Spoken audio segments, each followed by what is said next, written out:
It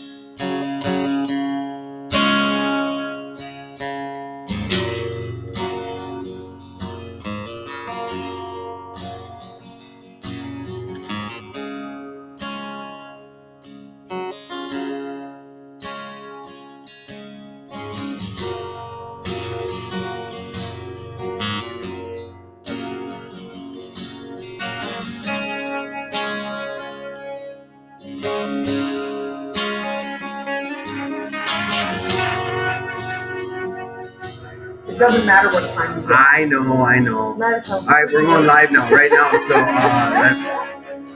let me Don't talk.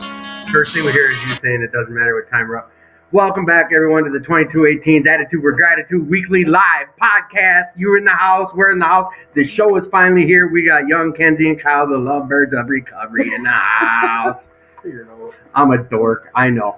So, Yes. Thank you, everybody, for piling in, getting into this room. Please, first and foremost, share this with anyone you can think of who could hear a little bit about recovery in their life, people that are looking for some meetings to go to, some fellowship. You're going to hear a lot about different avenues that we go to for recovery, different lengths that we go to for recovery. I'm going to be really getting into all that with our young lovebirds. No, I'm joking. I'll lay out that right now. But anyone in recovery community knows who the Virgo is, and young Kenzie, and Elena, and Mike is in the house, and I'm here, Tim, the host. What we're going to do is, like every week, going to let you know that you're loved. If you're struggling, please reach out. I put my number on here. Elena, I'm sure, will get her number on there, and if Kyle and Kenzie are comfortable with it, they'll throw some type of contact on there. But all I'm getting at is just reach out if you're struggling. You are worth it. You're worth the fight. If you're down in the dumps, man, we all get down in the dumps. We all get that little case of the uckets, and it happens. But just reach out if you're able to. We have a strong community out here. Anyone who's listening knows that's the facts. We go to Will Work for recovery, come to 2218, Serenity. There's so many different Alano clubs across the Twin Cities. This is a huge, huge venue for recovery here at 2218. Hell, it's the only place that stayed open through COVID. It's the place that helped save my life. It's the place that's going to be having Thanksgiving here on November 24th. Turkey dinner is at 11:30. Look at it, I just went straight into promo. Turkey dinner is at 11:30 a.m. to 2 p.m. Ham dinners at 3:30 p.m. to 6 p.m. Turkey and ham dinners are free of charge. Of course, if you're able to donate, we do need donations. It's that easy. There's always a suggested donation. It's like $10 a plate. It's here at 2218 First Avenue South. Of course, no drugs and alcohol on the premises.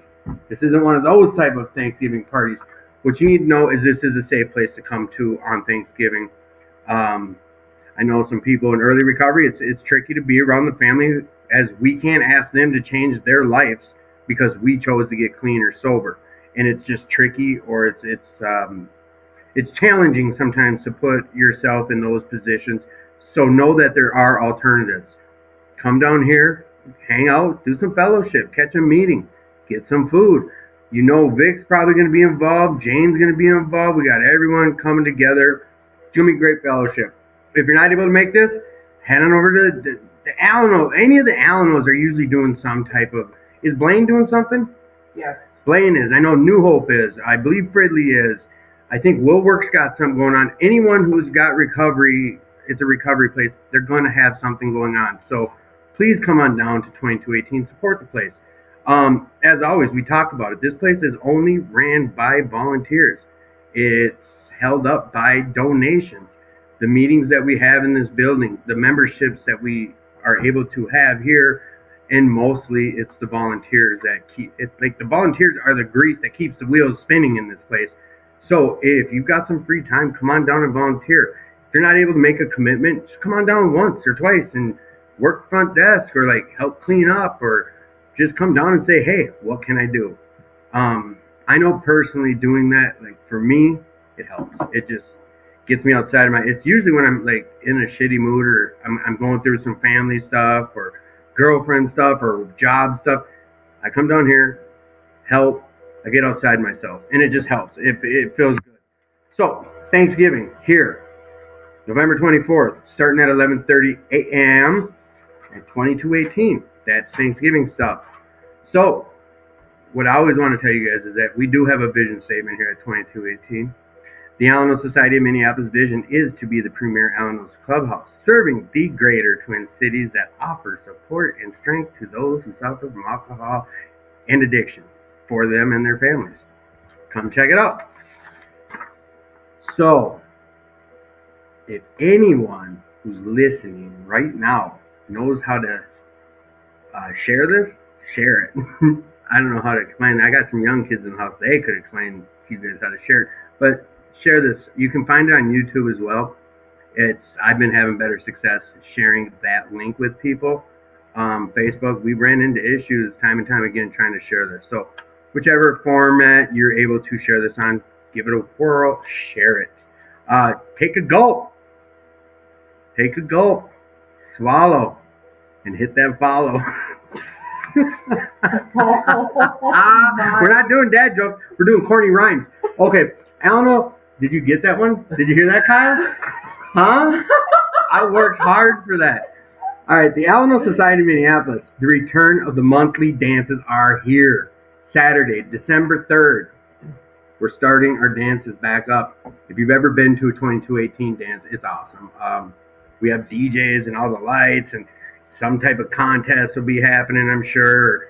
They evolve. Every single month they evolve into something bigger and funner, and more people show up. It's just, we got to get them going again, and we are. So at 9 p.m., and usually start wrapping up around midnight or somewhere around there, but all are welcome. This is like an open dance. $5 at the door. Come on in without drugs or alcohols. It's going to be a blast, but that is back and running. Like I said, this next month, we're kicking it up. And I have a copy. So, come on down to this club. Make this your club. Anyone who's in the recovery community knows about 2218. What I want you to know is that, honestly, the club's struggling. Financially, it's struggling. Volunteer-wise, it's struggling. Come down and support the club. Make it your club. Yeah, last week we had Emily on, and she talked about give to the max day, and Tim's going to put a website up to where anybody can go and they can donate some money. And what the main thing that she talked about last week is that it's a campaign. It's a campaign not only for donations, but it's to help the Alano. It's to help 2218. And we have to remember that 2218 was the first AA Alano in this area, and it's been here since 1942. World's longest running Alano. Yeah, what Tim's saying, the world's longest running Alano. So what we need everyone to do, if possible, is to go online and make a donation. And the way Emily was explaining it is that even the smallest donations help. And she explained that it's not the amount that people give, it's how many times they donate. And they win grants. So you can get grants and they match donations. So they're trying to get money to help fix up the Alano the best that they can, because a lot of things get run down over the years, and with less people coming here, less pledging members, stuff like that, it's kind of hard to keep up with those things. So we ask everybody to go to this website, which Tim will put up. It's www.giveminnesota.org, and it's also has, you want to look up 2218. There's an actual thing just for 2218 where you will donate money. So we'll get that up there, and then just whatever you can give. If you can give $5, we talked about this earlier, give $5 and then go back on the next day and give $5 more. It's the more donations is what matters. Yeah, every time they donate, what it does is it puts another name for 2218 in the big basket of drawings. They draw a name every 15 minutes. Every 15 minutes, it's a $1,000 bill going to whoever wins that drawing. And at the end, they give out a $10,000 one. I think the club's already almost at $500, which it's a decent start. We want to get this thing banging, like she was saying. The Go ahead. goal is $20,000. Yep, that will help pay for like 2 months of rent here. It's not cheap to run this club. It's a huge ass place. Like I don't know. I got a breakdown of the finances here. I like that aspect of being called just the talent. 'Cause I don't have to worry about them numbers. So it went over my head, but it's what it is. We just appreciate any type of support that can be given to this club. I think that's it for me blabbing on about advertising. Oh, 11. Jane. I almost forgot about the Friday night. Yeah, Friday night Jane's Cafe. Jane's got this little thing that happens every Friday night here at the club. It's the Gratitude Cafe. It's like $5 or $6 and you get a homemade meal. It's always delicious and it's a lot of food. I think like what they have homemade pizza. She makes it's always some good food and you're getting a lot. It's like a main course, a vegetable, a fruit, some dessert, coffee, water, juice, all that jazz. Like it's really good and it's very affordable. So I think it's $5 or $6, but come on down and support that. Like that's awesome that they started doing that again. So we got a lot of people already checking in, like, and you know, someone posted something about struggling right now. So keep your eye on the messages.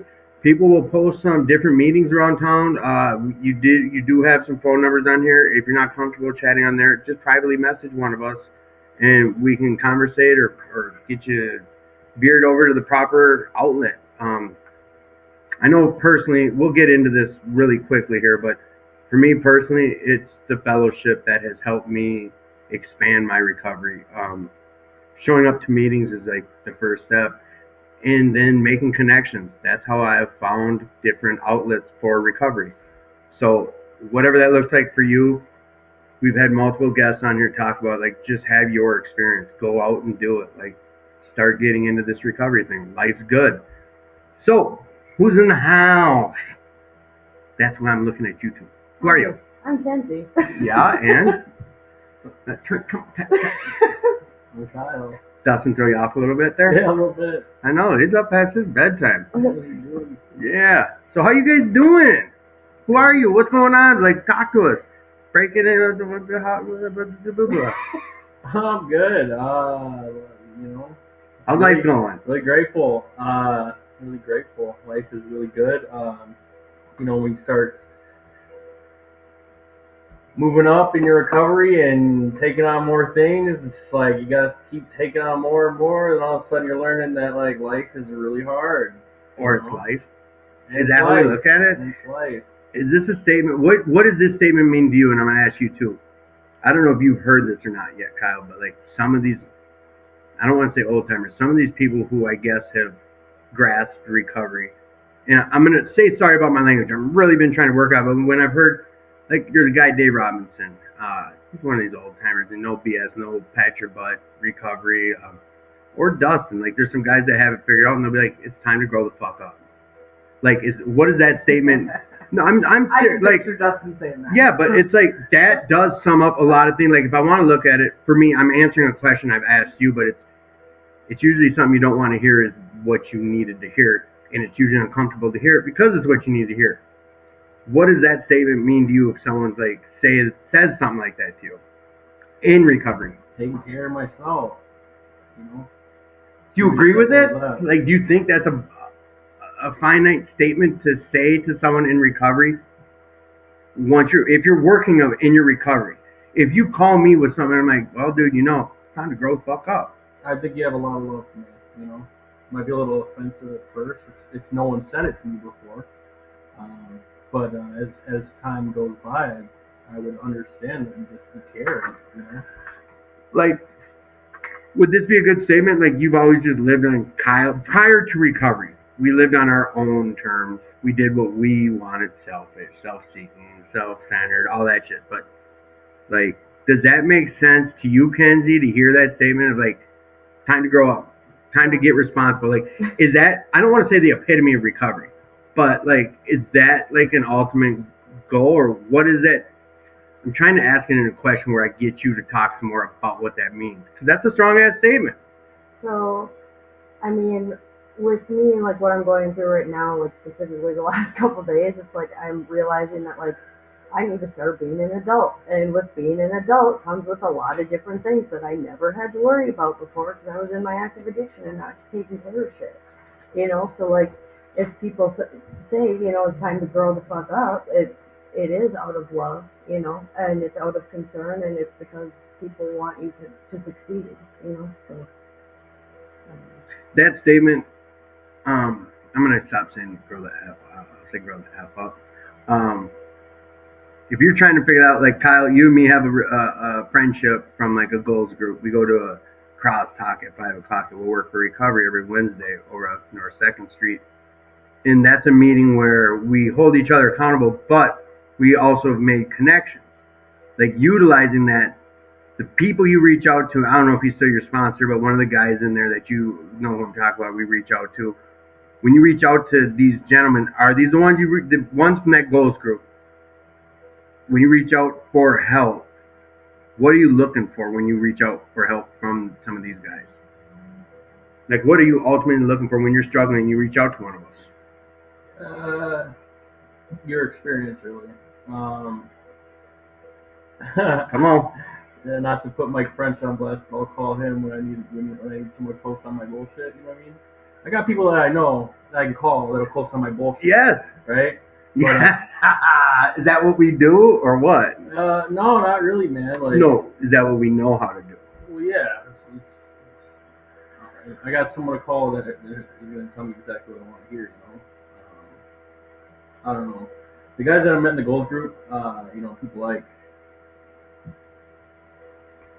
They all have like really what I want. They're responsible. They've got a life. They've got all this stuff going on that like I could never picture myself having. They talk about taking suggestions, and it took me a while to actually start taking suggestions from these people. As soon as I started putting in some of the suggestions in my life, I'm working a job, being responsible, taking what Justin has into consideration, like honesty is super important to me. That's like one of the most important things about me and my recovery. I tell everybody, honesty and communication goes a long way with me. And he helped me with a lot of like understanding of becoming financially responsible. What do you mean? Because this was gonna be something I talked with you about, but dive into that as deep and detailed as you can. Like, because I've never asked you about this. I've only heard you talk about the benefits of what you got out of it. Yeah, so it started off with a lot of budgeting and like a lot of budgeting, right? So this dude brings me a notebook and expects me to like just write in this notebook. Was it the Turtle Journal one? It's got like some little Firefox on it. I don't know what it is. Okay. Honestly, I wrote probably like 1 day worth of budgeting and then I was done. Like it's just not how. I did that with the Turtle Journal. Head, yeah, right. He's like, well, you need to put it on something, so you're not just forgetting it, so you're not actually doing anything with your budget if you're not writing it down. It's like, okay, man, like I'm gonna put it on my phone, So what I would go and do, it's kind of changed over time, but at the beginning it was like really understanding how much income I have every month and how much I'm paying out every month, and creating like a reasonable number for myself to put in savings that absolutely no matter what I do not touch. And then, stop. What was that like? Because this started how many months ago? Probably like 8 months ago. All right. 8 months ago. What's that like? Because I'm asking genuinely for me. What's that like saying I'm gonna put this money in savings and I'm not gonna touch it? Did it just okay? I didn't. You just stopped then, or how? What's that like? So I learned to have some self-control. It didn't work at first, right? I would set a number that was just unrealistic for myself. It's gotten way better over time because I genuinely. He broke it down one time. He said, a responsible person, a normie, what they want to have when they're looking to make a big move in their life. They want to have 6 months of bills saved up, for reasons of emergencies, for reasons of, the unknown, things that come up in your life, like, winter, needing some new tires for your car, the car breaks down, whatever it is. And that really stood out to me. It was like, how can I get to a point where I have 6 months worth of bills saved up? And, I started at a smaller number, and then I realized, okay, well, I can save way more than that, and it just kind of got to a point where um, I'm trying to save at least a third of my monthly income. Your take home? A third of my monthly income, right? Okay. It's not always that. Usually, I try to do more than that, but a third is what I do not touch no matter what. And you just stack it. Yep. So, and there's things I'm going to talk to you about too. I just want it. But then life shows up, right? Right. No, yeah. It just happened for you. I had a car problem where I had to spend a whole bunch of money, you know, like almost 30-40% of your savings, right? Bills saved up, right? So it was like, okay, well, this is exactly like what this is for. Like it helped. It was kind of, you know, how it worked out. It kind of made sense to me. I was like, wow, this is exactly why. And did it feel good to be able to? Because you told out thousands. Let's just say what it is. You don't have to say the number, but it was thousands. Yeah, it was a few $1,000s. Yeah. Which, let's just say, 5 months before you got clean the first time, was that maybe even in the realm of reality? No. So, and this is always a dumbass statement I'm making. It's a yes or no answer, but like, is that only because of recovery? I see what you're getting at here. Yeah, no, it is. It really is. It's certain people. I need to say it out loud to myself, to remind myself, to hold myself accountable. But like, we got someone listening, and he uses the word sacrifice. Like, I know me. I don't want to make it about me, and that's kind of hard to do. Selfishness and ego, but saving money, saying I'm going to save money and I'm not going to touch it. Like, there's some sacrifice involved there. Yep. For me, I look at it as a sacrifice. He's another person that has helped like transform, you know, my ways of thinking. Yeah. Yep. I'm going to sacrifice, you know, what I want today for what I want to have tomorrow. Right. You know, I'm messing it up a little bit, but that's no. Sacrifice today for what you want tomorrow. Yeah, exactly. Yeah. You know, what do you want now, or what do you? Damn it! And he messes up too, but it's, you know what we're saying. So you start budgeting, and that's part of utilizing this goals group and the people you've met in it, and you've reached out to these people. At the beginning of the goals group, or the beginning of going to that meeting, were you struggling with hearing suggestions or believing in the group and what it was? Yeah, absolutely, I was. You know, actually, it was about a month and a half of going into it where I kind of actually just said, "Screw all you guys." I left that meeting. I felt my true opinion of how it felt at that time. I just felt like everybody was bitching about their problems. Mm-hmm. And that's really what that whole meeting is for, you know. But I was just like, whatever. Was that hearing the differences and not similarities in a way? I was absolutely finding reasons to leave rather than stay. Yeah. I remember there's a few times because where you'd sit, I'd be sitting, and I'd see you nodding your head or in your phone. You're like, "Fuck this! This is bullshit. I'm not here to just listen to people bitch about boo boo boo toward me." And that happened. I remember that, and I never. I don't know if you're confiding in me, but there was times you brought that up, and I was just like, yeah, like, you don't argue with someone about that. If that's what you're hearing, that's what you're hearing. Man. So the goals group has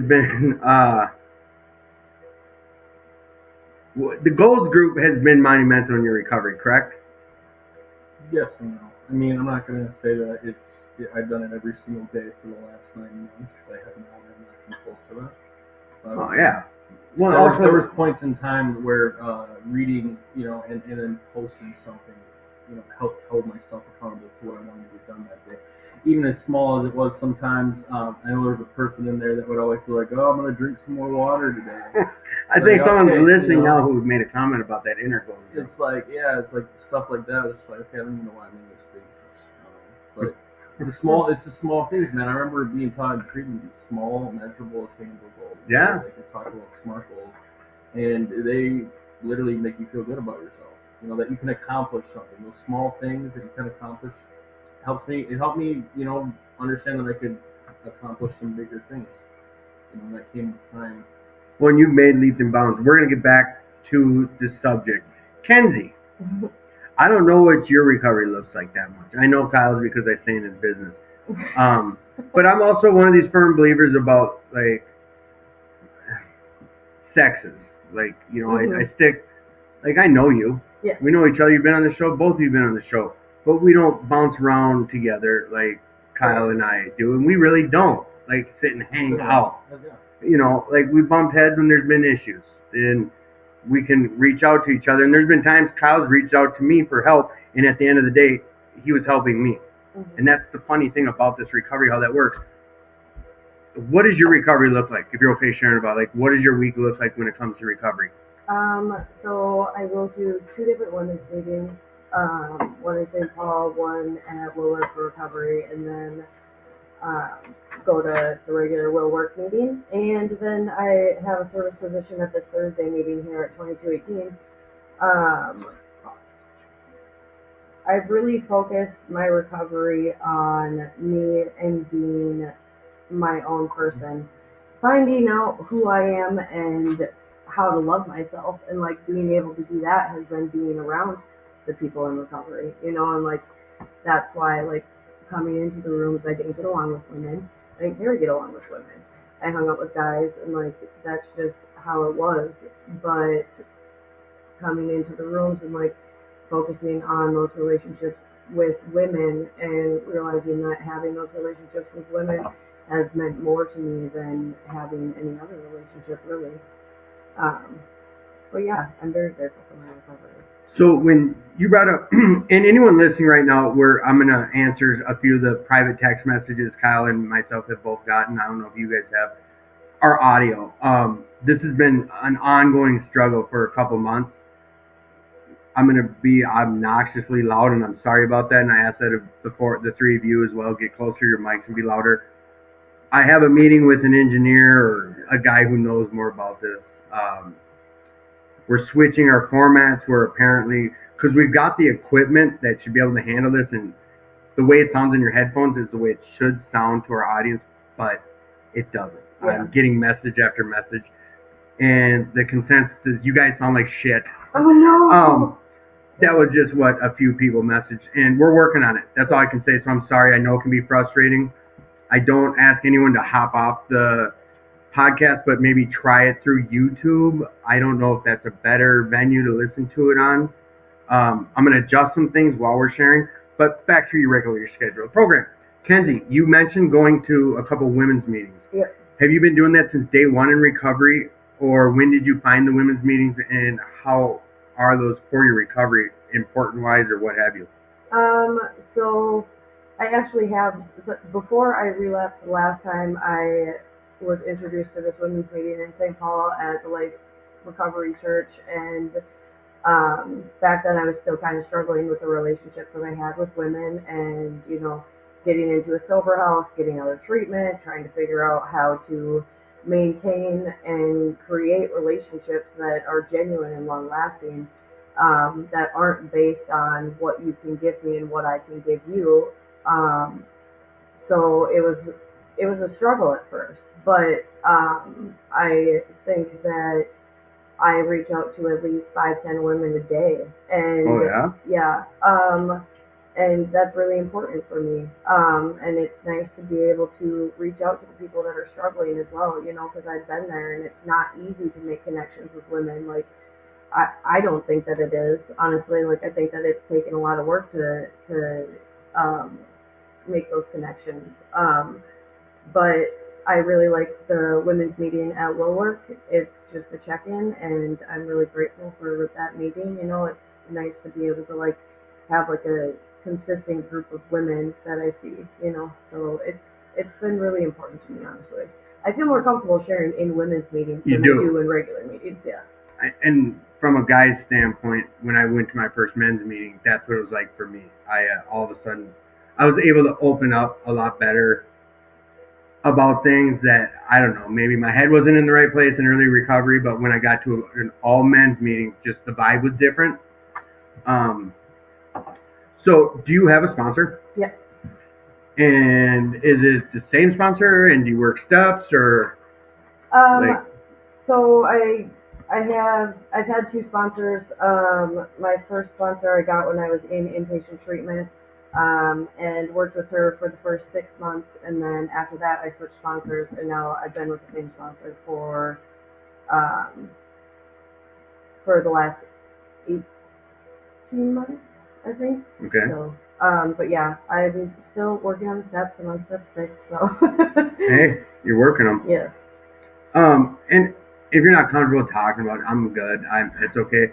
Do you work the Narcotics Anonymous Yes. program right now? Yep. I also now want to bring up Phoenix, or didn't mean to say that. You said you chair or you have a position here at 2218. Where's that? What's that for? It's for Phoenix NA. All right. Let's bring up something about that real quick because I don't know if people are aware of this, but I know there's some people listening who are part of starting that meeting, and we're grateful to those people that came before us. But that is a meeting that was born out of COVID, during the times of COVID. That meeting was, and you've been a part of that meeting for how long now? I would say over a year. I got the position when I was close to 9 months clean. So yeah, over a year. I was in the chair position for a year. I kind of just tried to slide by and just not let anybody notice because I didn't want to give it up. But then I found somebody that came into the rooms, and I saw her strength and I saw her ability, and I was like, I don't want it to go.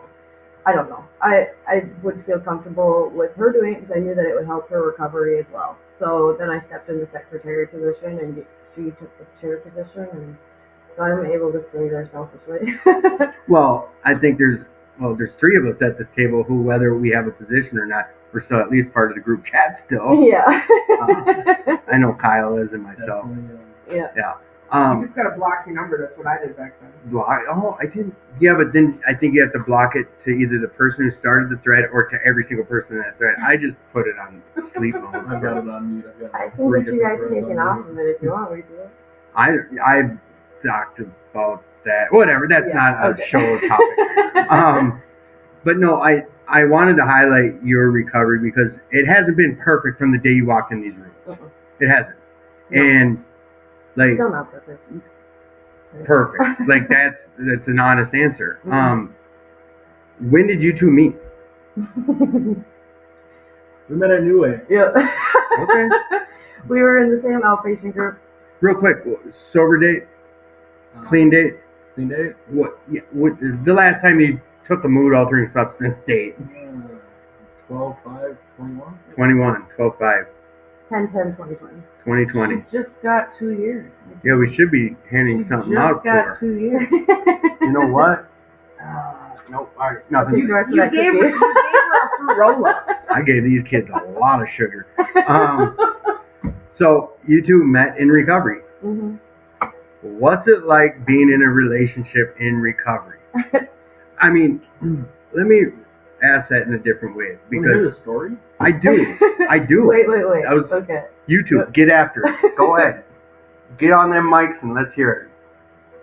They're making weird eye contact. So we met. We in got family outpatient- listening, remember? Oh, No, shit. it's okay. And you know what, Grandma. real quick, thank you for everyone who's checking in and supporting the show. Yes. Hey, Bill, if you're listening. Here we go. She threw in the high grandma. Yeah. Hell yeah, show some Yeah. love. It's your show. I'm just the conduit.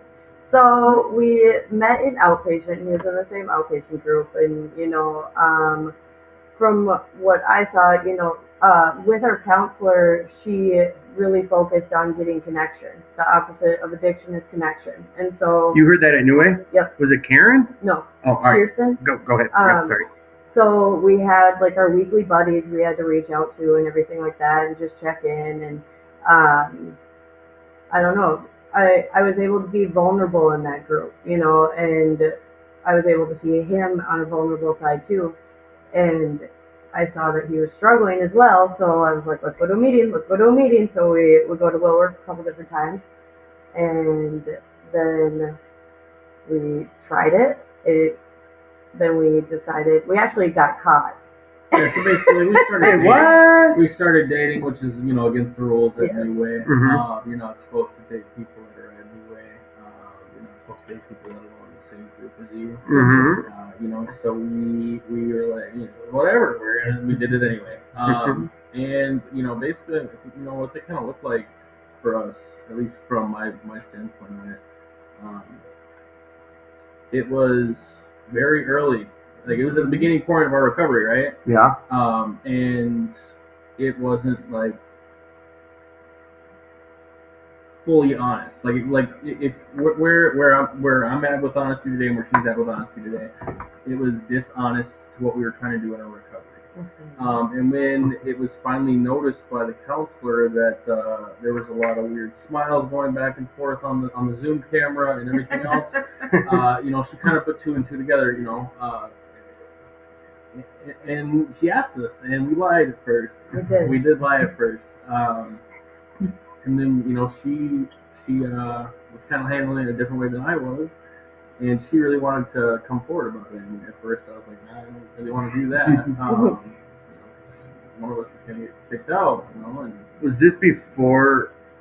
Did you have a slip in your guys' relationship? I think around the time. So I was in New Way, probably a few months before she had gotten there. Okay. And around the time she got there, I think I just had a slip. Okay. It was after. It was after. You had relapsed, and then I said, let's go to meetings. All right, we're gonna get to that too. All right, so the counselor's calling you out. Like, hey, I see the little eye contact. I see the smiles. I see how your face lights up when she's talking, vice versa. Okay. I'm a terrible liar. So immediately we lied, and I was like, nope, I can't do this. I was like, this is not gonna work. And I was willing to switch groups. I was like, I'm fully prepared to switch groups. But in the end, honestly, that was my way of trying to run away. Because that's what I do. It was my way of trying to run away. I was like, nope, it's okay. Like, I'll just switch groups. Like, it's fine. Let me get kicked out. But we kind of fought over that. I was like, no, I'll leave. I'll leave the group. You stay in the group. It's fine. Yeah, but really? but she was like, nope, I'm not going to kick either of you guys out, But then she pushed both of our graduation dates ahead. She actually asked us to do a presentation on why you should not get in relationships with people. Your counselor asked you two to do it? It was something that it was going to be a lesson, do, right? To teach everybody else in the group. We didn't end up going through. We didn't end up going through with that and doing anything about it. That's awesome. Yeah. But she tried to make a lesson out of us for everybody else, but it didn't work out like that. So what ended up happening? We kind of just broke things off. You kind of what? We broke things off. We wanted to focus like, on our honestly, recovery. you did. Yes. You both made a conscious decision to say we're going to take a break and just be friends.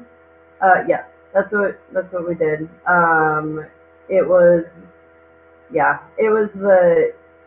I think it was the realization that we were getting ahead of ourselves. We were jumping into things, and that's something that I did not want to do anymore. I didn't want to have those connections, and then as I was trying to like run away from the situation, I realized like this is what I do all the time. This is what I don't want to do anymore. So like being able to like separate and like still hang out, still go to meetings, and focus on our recoveries and like work on the steps, work on loving ourselves, and like I know I've said this to him and he knows it and he understands now, but I didn't want to be Kyle's girlfriend. I didn't want to be. No one is that, you mean? Yes, I didn't want to walk into the rooms and be like, oh, there's Kyle and his girlfriend. I wanted to be Kyle and Kenzie. Like I wanted to be my own individual person, and I think that was really important for me. So like it was really important to be able to make my own connections and be my own person and have my own relationships with people in the recovery community. I love it because every time I see you, I always say hi to you first. Yeah. I don't say hi to Kyle. But I mean, he realized this last week we went to the meeting and oh man, I can't. Yeah, I can't hear anything either. Oh, okay, that'll change. They can still hear us. It didn't change here, so keep going. I'm sorry. Okay. Sure. Yeah, 100%. I'm listening to it in my other ear. Okay. From what the audience can hear. So, this happened the other week where someone was like, "Oh, it's Kenzie's boyfriend." And I was like, "Oh, that's what she meant." Like, I don't know how it feels. Like, I guess I get how that would feel. It's funny because this person is a person in the leadership program in the sober house that I'm a part of, and I'd seen her multiple times. And she's like, "Yeah, aren't you Kenzie's boyfriend?" I'm like, "Yeah, my name's Kai." Mm-hmm. Now it's not as bad though, but like coming into the rooms as a stranger, as somebody that I don't know anybody, and like he's really outgoing. He's really like outspoken and jumps and like loves talking to everybody and stuff like that. And like I feel like I'm more shy, so it takes me longer to get to know people.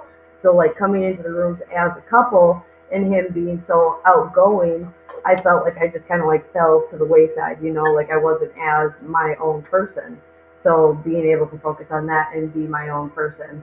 And now it's like, yeah, I'm Kyle's girlfriend, but people So, also like, know did me. you go through an identity thing or trying to find your own identity because you're in a relationship known as Kyle's girlfriend, or was that not even an issue? Or I mean, at 14, I got into an abusive relationship. It was very toxic. It lasted 4.5 years, and then from then, I turned right to drugs and alcohol.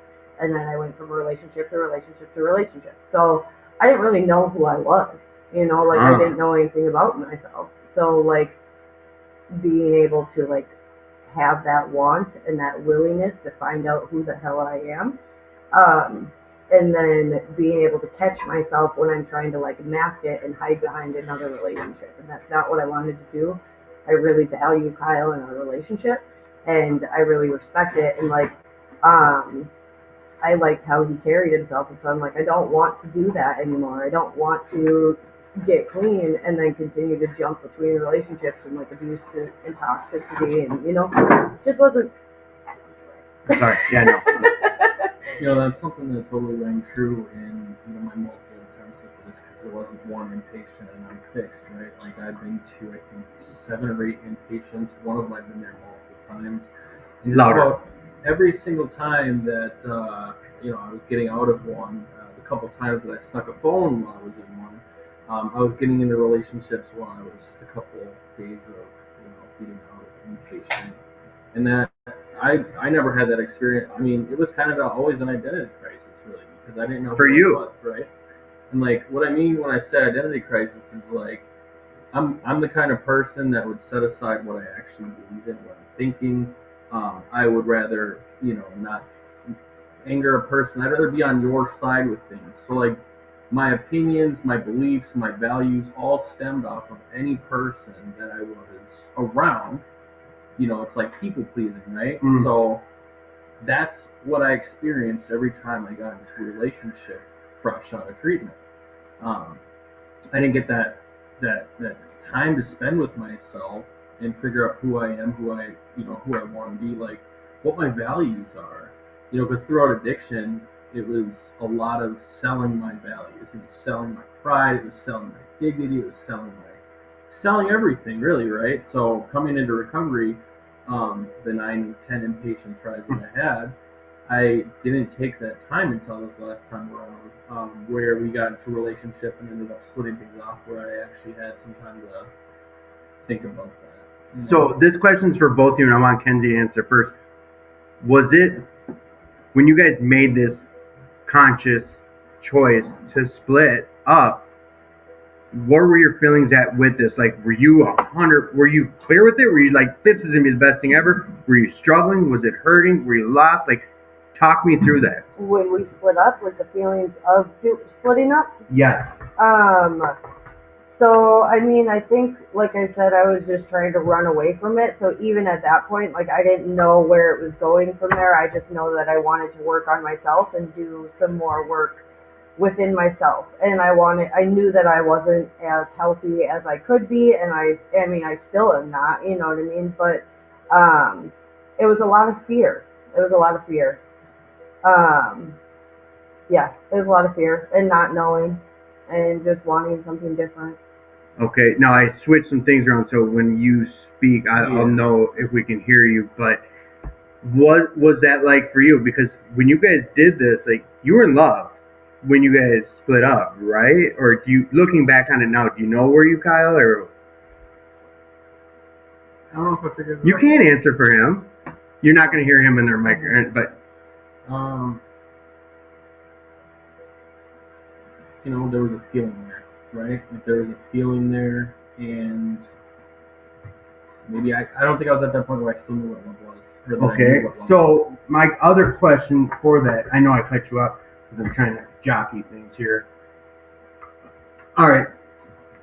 So you don't know if you knew what love was even, because you both kind of explained like you didn't even know who you were until you got clean. Yeah. Okay. So that bugs me. Tell me then. What do you want to know? I wanted you to say that right there so I could hear if I could hear you. And perfect. Sounds a little better. We're not hearing in the mic in the headphones, but that'll come back here after I fart around with it. I think that was a true statement what you said. You went through some abuse, then you got into drugs and jumped relationships. You never really got to figure out who you were. Yep. You were saying you selling yourself out basically to appease everyone around you from that whole experience. You guys finally find each other, felt right, but what was lacking where you made that choice to split? I think you may have said it, but what was that point that made you guys decide to do that, I guess? I mean, my viewpoint on it was, honestly, it was the fact that we got caught and we needed to be honest about it. That you got caught? Yeah, that we got caught and we needed to be honest about it with our counselor.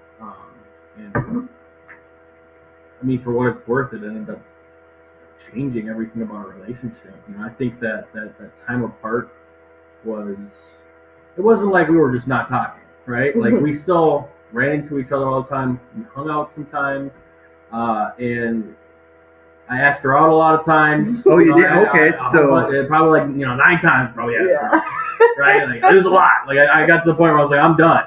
I'm not asking her out again. It's just happen what happens, right?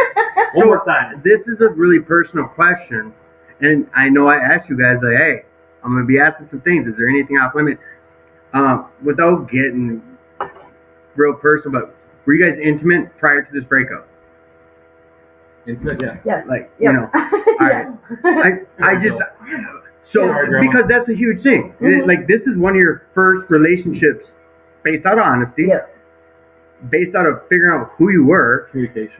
Communication, like open, and then you make a choice. Like that's a pretty big adult choice to make. Well, I mean, yeah, you did get busted, so you're like, oh shit. I think that with like the intimacy, I think that it was like because of my addiction and everything like that. That's kind of how I did relationships. You know what I mean? I just kind of jumped right into it, and but the thing that was different about us is we did try and sit down and we did try and talk about boundaries multiple times. We did talk about boundaries multiple times. We actually established some boundaries that worked. We did. Like what?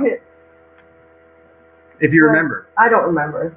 But I remember. Like we can hang out, but none of that. Or like we can hang out, but it has to be in groups. Like that type of boundaries, or we're not going to say I love you because we have to focus on recovery. I'm not trying to give you answers, but I really don't remember my memory. But you did. But I do. What's with the grin there? KYL?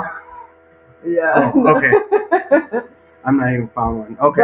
But yeah. So he did. He asked me out quite a few times. He was very impatient, but he was very patient too when I said like, not yet. I'm not ready yet. You know what I mean? Like I want to wait. Like I want to wait until I'm at least a year. And then he had this plan to ask me out at the state fair, right? The state fair. Yeah, got a whole necklace with a picture. So like this picture, it's very important. Like one of the first times we hung out, we took a picture, and she had printed it off and given me a copy of like these pictures, which was something I've never experienced with any friend. Intimate relationship, anything, where someone gave me a picture of us together, and it meant a lot to me. So I got this little necklace where you put a light on it and it shows the picture, or if you take a camera to it, whatever, it's a necklace. And I was going to take her to the top of the Ferris wheel and ask her to be my girlfriend again, even though I already asked her like 12 times. I ended up asking him also. So yeah, then she ended up asking me out, and I was kind of like, "Really? Are you serious? Are you? No, I think I said, "Are you kidding? Are you kidding?" Yeah. And then we got back together September 5th, September 4th. September 4th. Why did you ask him out at that? What was your thoughts I know I'm dissecting something that I don't think is going to help people stay sober or clean. I'm curious. What was after 9-10 times of him beating your door down, what made you change? I don't know. I think it was probably the personal growth too, and the realization that I felt strong enough as my own person that I would still be able to have a relationship. And I did like him. You know, my feelings were growing for him, and like I did want to continue a relationship and to see where it went. So it was like, yeah, like I'm willing to try it. And I think that like I've said before, a lot of it was fear. And like you hear in the rooms all the time, like, don't get in the relationship within your first year. So like that scared me a lot too. I don't know. But yeah, it was, I don't know. My feelings were growing, unfortunately. I was just kidding. Unfortunately. Hey, there's now here might, I don't know if this is a touchy subject, but we don't need to bring names up. I don't know about you. You were in a different relationship in recovery, weren't you, or no? I think I remember right at the beginning. Did you get into a relationship, or was it just not a relationship? No. Not really. All right. Yep. Good enough. The time out of inpatient before that, I was in a relationship actually, like when I was still in inpatient. I snuck a phone in, and this person came to visit me, and they played this whole story that. Yeah. Okay, so it wasn't anything real. Like 3 years ago, it wasn't a real relationship. Okay. I never brought that up to you or asked you because it makes no difference. Had you been in any other relationships in recovery? No. Okay. All right. So we've got a guest host that's going to hop on and ask you guys. We're totally taking a left turn in gears here because there are a few things you guys shared about that I'm going to revisit after the top of the hour. I just like saying after the top of the hour. Yeah. So Mike's going to hop on. He's going to introduce himself, and he's got a question for you guys. And we'll revisit some things. Get up on the mic and be loud, unlike I know that's not your comfort zone, but get out. Nope, it's not. Don't scare him. Who are you? Mike, addict alcoholic. Hey, Mike, welcome to the show. And what my question for you guys is how did you establish your relationship with a higher power? Oh, for me, so I'm a part of a somewhere else called BSM, which they are partnered with Serenity Village Church. And I found my spirituality through Pastor Jeff, Pastor Danny over at Serenity Village. It by no means was I a believer in God or had any understanding of a higher power going into that, or the want to, it was a very uncomfortable thing. You know, Jesus, just saying Jesus was like, you know what I mean? Like, it wasn't anything there. But as I had stayed there and I've been going there. Are you talking about the Serenity Village off 4100 Douglas North Drive in Crystal? Yep. That's okay. As I continue to go there, I was hearing things from this pastor who is also in recovery. And I had gotten baptized. No idea what that meant. No idea what feelings came with that. Sitting here right now looking back. But over time, my conscious contact and what that looks like today, there's actually me trying to have a relationship with my higher power. And basically what that looks like is I get out of bed in the morning, usually within about a minute or two of vaping, and I get down on my knees and I pray to God. And I usually start with just thank you, God. Just thank you. And whether the prayer goes on to say, like, save me from me today. Be there with me today. God, I need you. Thank you, God. It's a lot of, I just thank you. Because I know. Gratitude. Yeah. I mean, my relationship with my higher power really came from being a part of BSM and Serenity Village. Now, I don't do much for them, but I mean, I've got a higher power in my life today. Or I'm just praying to nothing and something somewhere. I'm just doing it for no reason. But I genuinely have better days when I wake up and I pray. Because I start my day with something positive. And there's faith and there's hope that I'm really talking to something that's greater than me that's out there. I don't know if it's God, it's Jesus, whatever it is. I'm just praying. And that's what my relationship with the higher power looks like. We have someone who's on our show once a month, reoccurring, and he's said it this way. And what you're saying, maybe you haven't looked at it this way, but it sounds like it is. We're doing things we didn't believe in, but got results we couldn't deny. Yeah. Yep. Right, and that's wrong. Absolutely. So it's very true in my life. We've talked a lot about Will Work for Recovery as well. I'm not hijacking your question because I want you to bring it to her, but I want this to be brought up too. Is there's one of the guys, Paul and Carolyn over at Will Work for Recovery, 2520 North 2nd Street. Meetings there every single day. Paul is a believer in a higher power as well, and he's not shy about it. Am I right in saying that? No. Like, now, I'm building off of his question and going to this goals group and being around these other people that came before us. Has that helped in your spirituality? I don't say your religion. I say is it helped in your spirituality in hearing what some of these other people have said with you finding or doing something? Doing what I'm doing right now, basically, right? Yeah.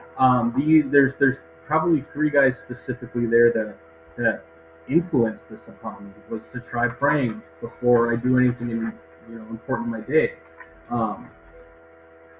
One guy who had probably said the same thing many times, and I just didn't have it in me to hear it from him. But another guy said it the same exact way, and I heard it, and I was like, wow, like that makes sense. Like I'm gonna try it, so I gave it a shot, and I mean I can't really deny the results. I've had a really great month, and I pretty much prayed almost every day before I've done. Well, I vape first, but we're gonna get bringing that progress. Progress over perfection. So doing things you didn't believe and getting results you couldn't deny. 100%. Kenzie, he has a question. Mike has a question for you as well. And P.S. Thank you everyone, everyone who's been checking in and everyone who's coming on and supporting the show. We're grateful for your gratitude, Pops, brother, everyone who's on here, family of our guests, my family, everyone who's on here. We really truly appreciate you. Thanks for the support, and again, share this with whomever and follow. So my connection with my higher power. No, how did you establish your relationship with your higher power? So I guess mine looks a little different. That's something that I'm still working on, but like I have found my connection and my relationship with my higher power in the rooms of Narcotics Anonymous. That's where like it really rings true with me, is in the fellowship and in with everybody else in the rooms, and like I hear my messages from my higher power through people sharing and through other people's experience. I think I'm sorry if I'm still here. I have this issue of just wanting to talk and ask these questions. Like, I think what Kyle shared is pretty like relevant, and me keep repeating, like, doing something you don't believe but getting results you can't deny. He just shared about like one of the best months you're saying you've had, if I heard that right. Looking back on it, it was a month of him waking up and hitting his knees and saying a prayer to whatever. Like he said, whether it's a Jesus he's praying to or whoever, but he's saying, thank you, God, thank you, and just straight gratitude, and he's had one of the best months. And what that makes me think about is Paul Birch. He always says, when I'm God conscious, my life is going way better than when I'm not. Like we've had him on the show once or twice. It's hard to get some of them other people on the show as much. But those are the messages that have helped me find my path to certain things. And what's it like for you two having different, not really views, but different paths? They're not really. It's not even really that different. So I still go to Serenity. Like it's not that I don't believe in God. It's not that I don't believe, you know what I mean? Like I do. I know that there is a God. I know that there's a higher power. But I think that it's honestly the same thing, It's something that I'm still exploring. It's something that like I'm still trying to figure out, and that's actually something that I've still struggled with and like finding that connection. But I'm still open and exploring all options and willing, but that is where I have found the most that is rang true is through the rooms of Narcotics Anonymous. You see, and to kind of hop on that a little bit, my higher power when I was first working steps 1 through 3, the first time I tried doing that, my higher power was the rooms. My higher power was NA. My higher power was meetings. That's what my higher power was. And I think like with what you're saying, those results you can't deny. Right. Is true in her life. I mean, she actively goes to meetings Right. almost every week. It's the same. She goes to meetings and she's getting results she can't deny. That's what the higher power looks like. Right. To be able to even see that is the case. For me, a lot of the times, it's the predecessors or the ones that came before me that, as long as I'm able to or willing to hear what someone else is sharing, whether I like that person or not, 'cause that's the hard part, is when I feel someone who's shoveling shit is speaking, I sometimes shut my brain off. But I'm hearing some of the best messages from some of these people. It's And- usually the ones that you don't want to hear Yeah. that have exactly what you need Yes. to hear. Yes. The ones that get under your skin, irk you, Every piss you off. time. This program has taught us that, though. It's usually like, when something pisses you off, it's usually something you're upset about yourself at. Or if something's really getting at you, grab a mirror. Like, grab a mirror and figure it out. I got more of these type of questions for you guys, but Mike, we asked you the same question that you presented to them. You didn't think you were just going to be able to come on and ask a question, No. did you? So, I know, or real quick, I know you're not the guest, but how long have you been in recovery? it'll be 3 years in January 2nd. Okay. So, present that same question to yourself. What's your outcome? Well, I've always used to believe or felt that it was nature in general, because I believe everything in the universe is connected. Okay. And so there was a few years where it got really bad for me in my addiction, that I lost that connection with nature, turning into an introvert, and the only time I'd get out was to work. So, and now I'm, kind of getting back out into it, but I'm seeing things differently. And that's a direct effect to you finding your higher power, or a higher power, or believing in something greater than yourself. When I started recovery, being out of that nature scene, it started out with my son being my higher power, holding me accountable more than I thought he could. Hey, we've had Ken R has been on the show multiple times, and however he builds that conversation, it comes to the same thing as whatever it is, have an experience. Just have it. Just like, I challenge anyone listening is like, go have an experience with something greater than yourself, whatever that may look at. Like, just have your own experience. I can't have what Kyle found. I can try what he did and maybe get what he got. Like, we've been taught that time and time again. Like, if you want what I have, do what I did. But I have to be willing to go have this experience from what I've been told or taught. Question about, we brought up Serenity Village. Is Serenity Village, you go there, it's just religion? God, God, God? No, not even close. No. What do you mean? It's a church, isn't it? So I don't know, man. It's Because I guess I've been to only a couple churches, right? Yeah. And they're usually recovery churches. So okay, the Eagle Brooks or the North Side, yeah, or St. Paul Recovery Church, Right, yep. Where it's, I don't know. I mean, the way that there's definitely a different vibe between Pastor Danny or Pastor Jeff, right? Mm-hmm. And can get two completely different things. Like, Pastor Jeff breaks it down in a way where I can understand because I'm an addict. He's an addict. Yes. And he uses a lot of, he paints a picture a lot of times with what that looks like. And it rings true with me because I remember being like that. So that helped open me up to the idea, okay, I'm going to look at this, because it's working for someone. It's working for him. Mm-hmm. There's a saying that he says pretty much every single time. right? And he says it, and I kept hearing it and hearing it, right? I'm grateful to be above ground and uncursed. Mm-hmm. And I heard this, I don't know how many times, but there's one day where I finally heard it. Right. And I was like, wow, I am so grateful for my life, that I am alive today, that I have 2 feet today, that I can breathe today, that I can go outside today. Like it brought this overwhelming feeling of gratitude, you know. But to kind of get back to what you're asking, it's not like your average idea of what religion looks like. Although I don't know what that looks like, so I can't really speak on that. Right. I guess it's not really forced on your throat. Shame, shame, shame. You are bad. It's not at all. Repent. It's not like that. No. It's more broken down in like a recovery language kind of way where you can relate God's first. God to it. If he brings it up, it's God's first, and that's for him. But he doesn't tell you that's what you're.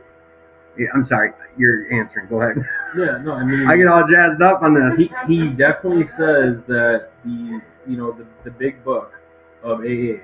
I'm not sure about NA. He talks about AA. He brings up the basic It's text. just like the Bible. Yeah. It's just like the Bible. A lot of the stuff that's in AA can basically be said out of the Bible. Yeah. Yeah, it's foreign. Yeah, 100%. It's the same thing basically. So yeah, I mean, it's not your average repent. You're bad. Shame on you.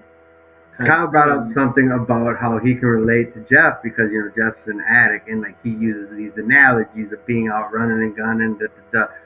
First time I went in there about 5 years ago, I went there with a group.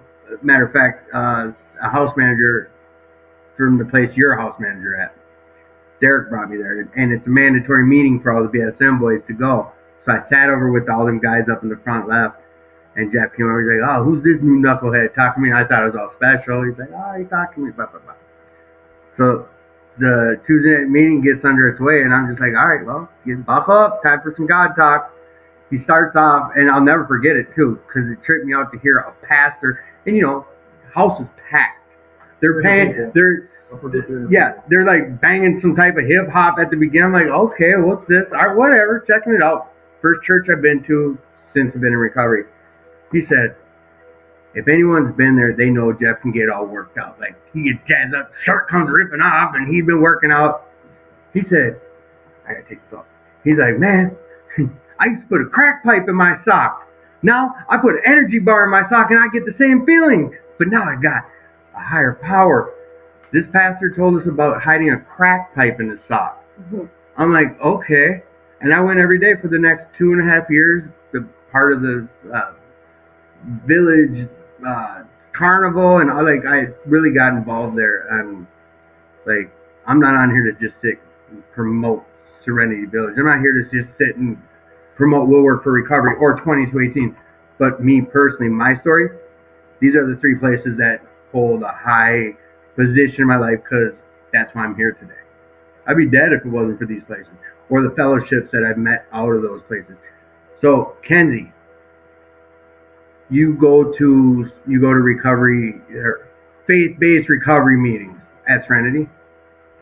Yeah. Right. Is that? I mean, you go to Tuesday nights, right? A couple different times. How does that work? It's I think it's a recovery. It's called a life recovery meeting. Life recovery. I mean, do you get that feeling? And I ask everyone because some people do say, yeah, I feel it's just way too religious. Do you feel it's religious? I mean, versus spiritual, I guess, is a way of asking. I don't know. I guess, I don't know. It's, I grew up going to church. I've gotten confirmed, all that. And then did you that, grow up going to church and got confirmed? You did. So you've got a better insight of what church looks like. Mm-hmm. From that religion. So talk about that difference between that and what Serenity is in your eyes. I've enjoyed Serenity the couple times that I've gone. It's a place that I would like to go back to more often, but that is also at the exact time that my women's meeting is on Tuesday, so mm-hmm. I haven't. But I don't know. I've enjoyed it. It is different to hear him talk about being an addict, which is really cool. It's nice to be able to relate on that kind of level. The Pastor Danny Hernandez. I was able to pick up more from his message when I went last time than I was from Pastor Jeff. Really? Yeah. I See, don't know. I'm on I the don't same know, as just Kyle's. Like, Yeah, with the way his passion was and the way that he explained his message, I was able to connect with that more. And I don't know if that was because of the church background or what, but I mean, anyone listening who hasn't been there, like, Danny's not an addict. He's never been an addict. I don't think he's ever even touched drugs or booze or alcohol. And he shares about it. And he runs recovery meeting a lot. I get stuff out of him. And like I said, I'm on the same with Kyle. I still enjoy Pastor Danny. Yeah, Like, don't get it like twisted from what I'm saying. And here's another thing I want to bring up. And like, I can't speak for what Jeff preaches. I don't. I admire the guy. And he knows how to talk. He knows how. There's a reason he's running a very successful church, and he's like the pillar of that church. Um, he'll be the first. I've heard him say it multiple times. Like, if you're not coming here, get to another meeting. Like, he's not saying this is the only place you can come find recovery, and that's something I get behind.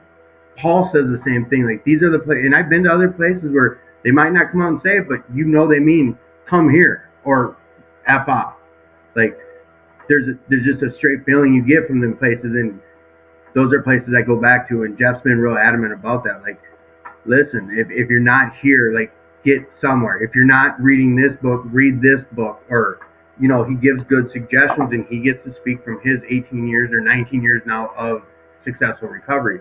And look what he's done. Like, out of COVID, that's another place. Like, I haven't tried too hard to getting any of them on. We talked about some social type of outlet media thing that they're starting to get involved with there now, but to get someone from there on the show too, because I love to advertise places that help save my life. It's like 2218. This place here, 2218, that has Give to the Max coming up. It has their monthly dances coming up. First one here starting on the 3rd of December at 9 p.m. Like $5 donation at the door. Same 2218 that's having a Thanksgiving dinner here on Thanksgiving, starting at 11:30 in the morning. Turkey dinner, then a ham dinner. That's here at 2218, the place that never shut their doors during COVID. We got people that are listening right now that are monumental, and I just in making sure meetings kept going. This was the only club, like, I want to say in the United States, but I think there was a few in like 2 or 3 other states that didn't close. But I know in Minnesota, this is one of the only clubs that had NA offered in person throughout the whole pandemic. You guys can't see me doing the quote marks, but not me saying that means I did. So I love this place. Like, this place holds a spot in my heart. If I don't hit meetings, I'm here every Friday. That's a guarantee. It's because they gave me an outlet here to have other people come on and share about their experience, strength, and hope. And I think that's huge. Like, if you only listen to this, great. If you have a chance to come down here, even greater. I know we have other people listening who just don't feel comfortable coming to this neighborhood at 11 o'clock at night. I'm talking about the ones that won't come to the show because it's late night and it's over here. Shut up. Everything's safe. Honestly, like, the last report on this place has been, we haven't had any crime out here in our parking lot. Like, I'll get it for the next show next week. I'll get it from someone on the board, but like, we have been doing really well with crime out here. It's not been a problem. We've got security measures. We have cameras. We've got, I think 4 times a night, we have security guards that come here and check it out, do security checks. And I'll get that information just so I'm not shooting from the hip. I don't like not giving the facts. But yes, this place did not close their doors, and for that I'm grateful. Give to the Max. Bear with me while I read through this. But these are the type of things that help keep these doors open, because our membership is low here. We're at the lowest that this place has ever been in 80 years, and it just hasn't bounced back since COVID. You can become a member here and not go to meetings. You can just support this place and come check it out. Come have dinner here on Fridays, or come support a meeting, or come volunteer. Give to the Max 2022. The campaign is very important, not only for the donations that you all help us secure, but for the grants and the matching donations, 2218 becomes eligible for with each and every donation. No donation is too small. Every donation will go to helping 2218 keep the doors open and hope alive. 2218 is a family of amazing people seeking recovery and sharing hope. Each of you are part of that family. Anyone listening is part of that family. We have through all together blizzards, war, social unrest, and riots, and yes, COVID.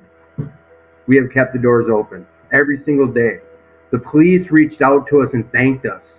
Like there was two Hennepin County sheriffs that wrote email to the board at the time and thanked them for keeping the doors open because it kept the streets safer. They know without these places being open, addicts are going to be addicts, alcoholics are going to be alcoholics, a junkie's going to junk, and with that comes negativity in the community and crime. Expenses have nearly tripled in the past 5 years. Our gas bill alone on a monthly budget is now $1,300 per month, every single month. Our electric bill is nearly $1,000. Insurance on the club is also nearly $1,000 a month. That insurance is what keeps us all safe, and if something happens, it's covered. It all adds up very quickly to a minimum monthly expense of about $10,000. $10,000, guys, without any major repairs or events. 2218 runs on volunteers. We have no paid staff. We have 2 paid contractors for maintenance and security. So I was incorrect. The security is not volunteer. We pay them to come here and keep this place safe. Anyone listening, they keep this place safe. We need your help to continue this legacy. Please, won't you? Oh my God, I can't believe I'm reading this. Please, won't you help us spread the word? Help keep hope alive. While we continue to seek out grants and energy conserving, cost conserving measures, we need your help. Please share the Give to the Max Day information widely and widely. No donation is too small. Here's the live campaign page. Everyone, www.givemn.org/story/sobrietymm. I will put it up there, and I'm sorry I have not yet. Did you? 8 days left to donate. We have 8 days. You don't have to wait till that day. You can donate $5 a day. So please send to the people in your life that support your sobriety on your social pages and at work. Thank you also very much for helping and for being part of the 2218 family. Emily was on last week. She was here with her miracle baby. This is a miracle relationship. Back at that relationship. Where's this going? Have we talked about the future? Mm-hmm.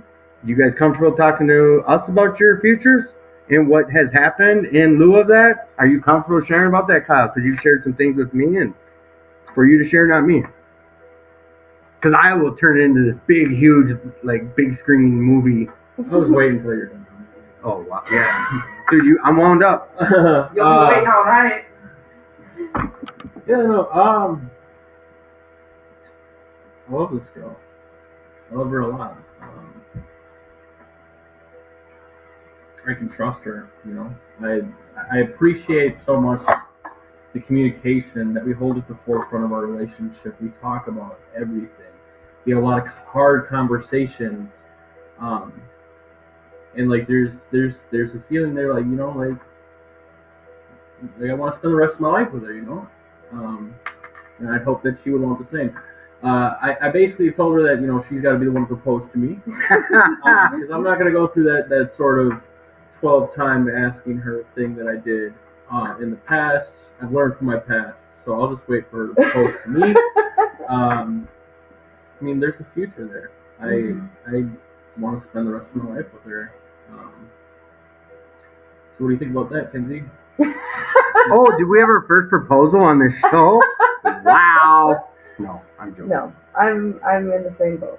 I'm very grateful for our relationship. We're able to talk about anything and everything, and communication is something that we find is the most important part of a relationship. Because without the communication, you can't have the trust. You can't have anything else.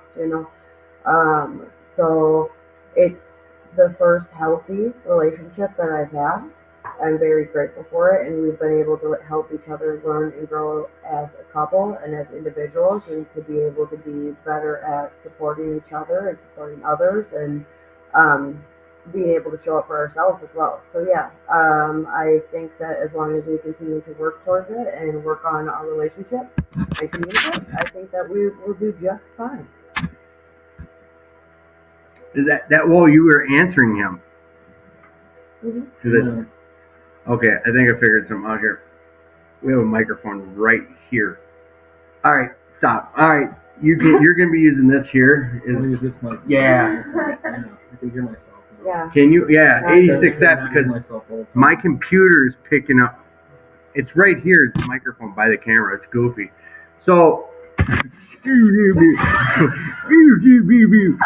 so guys, what has been one of the biggest hurdles for you in early recovery till now, and how have you overcome it, Kenzie? Just biggest hurdle in general. Yeah. What is like thorn in your side issue in recovery, and are you still working on it? Have you gotten over it? What is it? Is there one? Has there been one? Something that pops to the forefront? Personally, Doesn't have to be relationships. yeah, no, what's popping up right now is honestly my self-love. Being able to accept who I am as a person and accept everything that I've done and be able to move forward. And also with that comes all the people pleasing and being able to set healthy boundaries and being able to communicate. Like Kyle and I can communicate just fine. I can communicate healthy with other people in my life, but I still struggle with setting those healthy boundaries with other people and being able. So I think that is probably my biggest hurdle is that lack of self love, or like that what I'm working on is affects me from being able to have the healthiest relationships that I could have. Okay. And the biggest tool that you have found with that now is where I tie it in. Like, do you lean on him for some of that help, or have you figured it out yourself? Like, Yeah, fully? I would say that I lean on him for support, but I also lean on like the relationships that I have in the rooms as well. The relationships with my women, because being able to talk to those women about things has helped me a lot. And you know, as a woman, I don't know if Elena can agree or not, but like as a woman, hearing like you're worthy, you're beautiful, you're smart from another woman that has no relationship tie to it means more to me than hearing it from another man. You know, it means a lot hearing it from Kyle, but like just with my abuse and the toxicity and all of that, like hearing it from other men for me associates it with, you know, an ulterior motive, unfortunately, you know, and I'm just being 100% honest. So being able to lean on the relationships that I have with my women has helped me a lot with my self-worth and my confidence, but also being able to have a healthy relationship with Kyle. I lean on Kyle for a lot of things. Kyle, same question. Hurdles, hiccups, issues in recovery. And I know we shared about like finances earlier, but what's that? What is that looking like for you? The biggest hurdle in my recovery is learning to say fuck it less and fuck everyone else. And really what that looks like is I am so quick to shut the door and be with myself. You know, they talk about in the rooms that you know, my mind is a dangerous neighborhood and I shouldn't go there by myself. And one thing that I am working on continuously, it's still a hurdle in my recovery, is learning to say fuck it less. It's continuous. I mean, probably close to 100 times a day I say fuck it to something. Really? Yeah, oh yeah. You just like, ah, fuck that. Fuck it. It sounds so good, huh? You just did it. Yeah, I mean. Well, thank you for not saying that when I asked you about the show, because I've been kind of on you for a good 6 months. You know, it's crazy. I wanted to talk about that, right? So, all right, when you came to me with that, I know. The last time, I was offended because you were right, and it was very truthful. You told me that, oh, you wouldn't have what you have right now without recovery. You wouldn't have the jobs. You wouldn't have the abilities that you do have. And I heard that. I was like, well, fuck you. You know what I mean? You were right. But no, go ahead. Keep going. You were 100% right. And I knew that I needed to get back on it. Because in the last 6-7 months, I do not have a service position. I don't go to as many meetings as I once did, close to 4 or 5 a week. Mm-hmm. I go to like 2 or sometimes 3 a week. Mm-hmm. I knew that you were right. Like I did not have what I have today. It was because of recovery, and I shouldn't say fuck it to my recovery. Right? It kind of ties in with that. I'm gonna respond real quick. Now, understand a couple things here. I was guilt tripping you. I'm gonna be bold faced and fucking tell you, I was being guilt tripping you, 100%. But the thing that people need to know about Kyle is he didn't give me an answer right then. I think it was the next day or the following, you responded with exactly what you just said. I think, was it the next day or the day after? Yeah. Or maybe even, I don't know, a while after, because, it was a good way to say, you know what, Tim, I work Friday nights, this and that. And yeah, then I threw it in your face. Yeah. And it was a dickhead move of me to do, but it's what multiple longtime people who came before me have done similar things to me. And it's the truth, and of course I didn't want to hear it.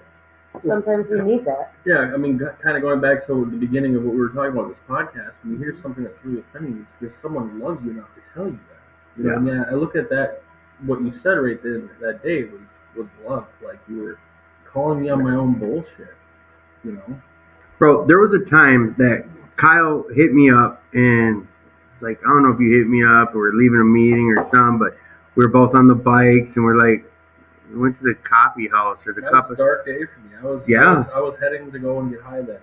Yep, you were. And it was shortly after you had shared with the group, like you had just one time, that was when you relapsed prior to that about, doing just one night or something. And I met you, and it turned into me being like, yeah, man, my dope man got out of prison and he's been hitting me up. And like, I was thinking about grabbing some dope. Like, that's how this thing works. I wasn't looking to talk to no one. So a guy with less than 6 months at the time is reaching out to me because he's struggling when I wasn't going to reach out to no one. But in return, like, that saved my life. That's just what this program does. Yeah, I mean, you told me that night that you did not tell anybody about that. No. Anything else, and I was like, yeah, bullshit, whatever. I'm no one special. Because that's the kind of stuff that I would tell myself. Like that's the way I would talk to myself. No. But that night, I mean, you helped me get through that night. Like my clean date isn't the same as it was, right? But you helped me get through that night. It was. I was ready to go and get high that night. I don't remember exactly what was going on. But it was crazy. I think it was mundane, just like mundane of shit. Yeah. And the underlying problem being probably fuck it. Yeah, because also, like, I'm just sharing some of Kyle's stuff is, like, you've reached out since once or twice and, like, look at, man, I'm past thinking about it, now I'm fantasizing about it. Like, and that can be tricky for people who care about someone else, because I also know, like, you'll get me high before I get you clean if I sit and try to make him do something I want him to do. That goes for anyone. I've learned that the hard way. But this whole this thing, like, without the other people in the rooms, a big book is not going to save my life with just me in a big book.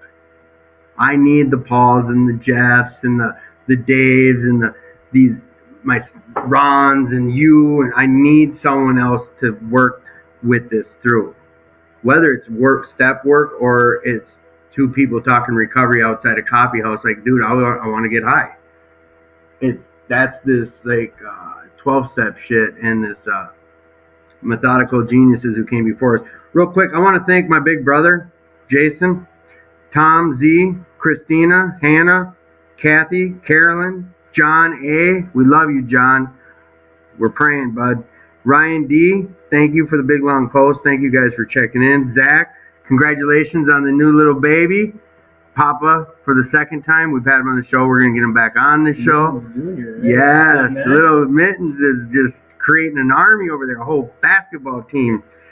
congratulations to you and the wife and the new family.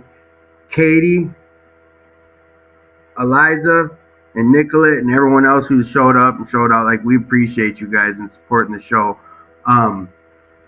We haven't been going a full 2 hours lately, but we've been just going as it goes. So, like, I asked you guys to like think of some things you wanted to talk about tonight. I don't know if we've touched on them. If there's something like you guys looked at each other like, "Wow, are we gonna say it? We're not gonna say it." Is there She any? didn't the other day. It was like, well, we're going to talk about it. I was like, was it? This morning. It was the other day. No, Okay. I think it was like 2 days ago. Yeah, 2 days ago. And I was just like, we're just gonna, I just kind of, Shoot I from the I hip. do a lot better talking just Hey. in person. If I go and write something down, it's going to become way too serious way too fast. That's another way of me saying. That's just another way of me saying. Fuck it. F it. Sorry. Have it. So there's something that I've been dealing with the last couple days that I did not know was something that was a part of adulting that is really stressing me out, and that's getting kicked off of Minnesota Care and having to get on private insurance. Yeah, I didn't know that that was a part of adulting because I've never had to do it before. it's valid. It's valid as fuck. I got a promotion at work. I got an okay raise. That I'm Congratulations. Thank you. And now getting off Minnesota Care, my raise is going to pay for health insurance.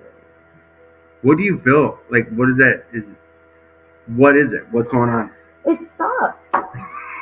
It sucks. Okay. Hold on.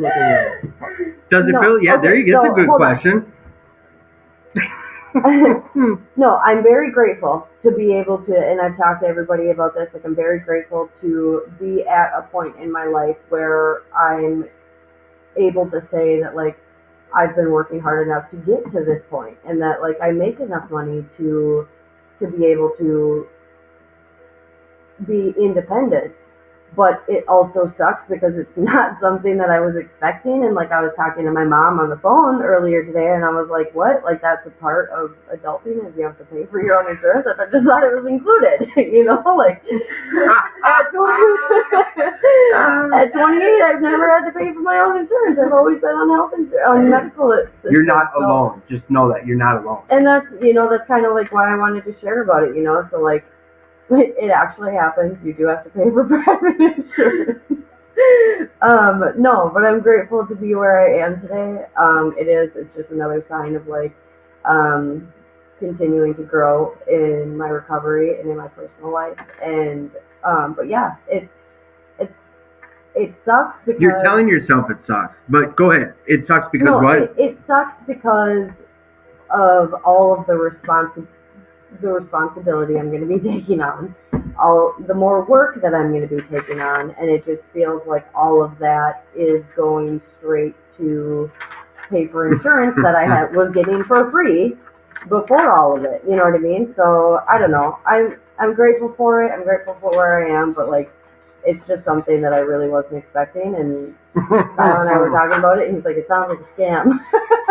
I mean, my Just for now. GM Yeah, who you'll be literally ready pays to for his Yeah. insurance called it a pyramid scheme that was brought into the economy for a reason. And I was like, I don't even know what you just said, but yeah, that's right. Is it one of these things? Yeah. Yeah. No. See, and like that's what I was thinking of, like it's a part of growing up. It's a part of adulting. It's a part of becoming a productive member of society. And that's where like at first, when I was first dealing with it, like first I procrastinated for so long that like I waited until 2 days before the enrollment was Quick done. question: Do you got a raise at work? Are you getting insurance through work? Yeah. Okay. It's gonna be through work. So Yeah. it's not out on some private, like you had to go find your own insurance. You got insurance through work. You're paying for it, but Yeah. through work. Yep. But and that's like so it's all been new to me. You know what I mean? So it's like I have been calling these insurance people trying to see if it would be different to get like on a different plan and like these like $5,000, $3,000 deductibles. I'm like, Jesus. Yeah. Like, ooh, that sucks. Like you know? we didn't go down that road of family life growing up. I know a little bit about yours. I'm gonna assume like with church and stuff, you had parents who cared Yeah. about you, that you had insurance through Yes. your parents growing up. Yep. You heard what I just said, right? Like your parents had to get their own insurance, and Yeah. you had insurance. I'm just shedding light on something else, but Yeah. here's something that in the early days of our podcast, I think it was Tad or someone came on, was like shit right all over us when we were sharing something similar like you are. Like, had to do this, man. Like, recovery showed up. Now I gotta pay for my car insurance. Mhm. But hey, listen and hear me. You get to. Mhm. You get to pay for car insurance. You get to save that money. You get to find out, do I want the $5,000 deductible and less premiums, or you get to. Yeah.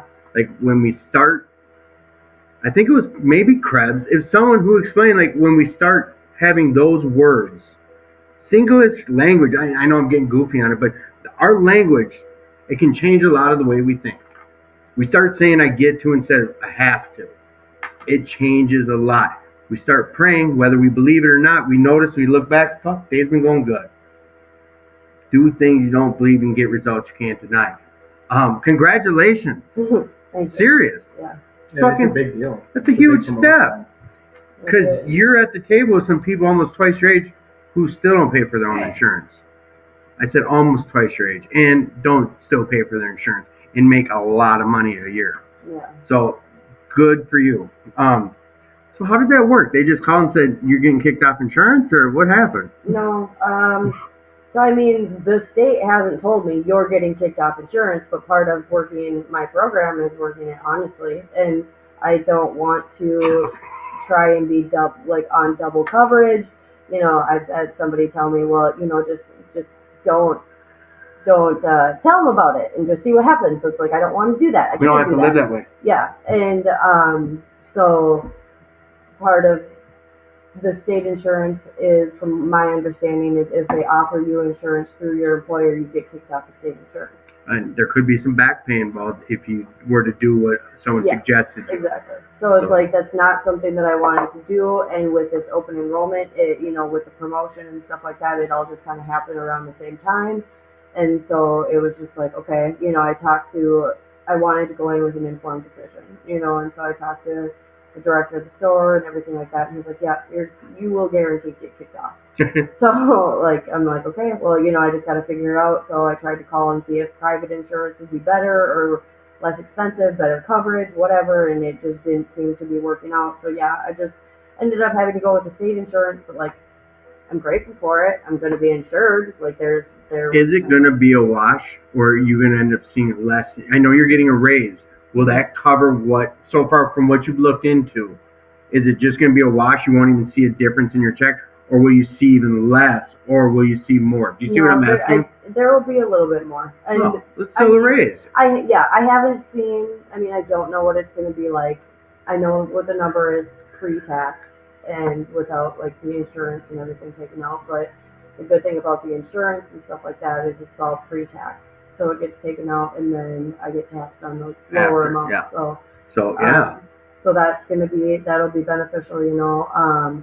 But it was just stressful trying to figure out, like, you know, being sober and like adulting comes with its own set of problems. You know what I mean? So it's like, okay, what insurance do I do? What's the best plan? And then like I like to overthink everything, and then I like to overthink, be impulsive, and then make a really bad impulse decision because I procrastinate so long. Elena's back there looking like a bobblehead.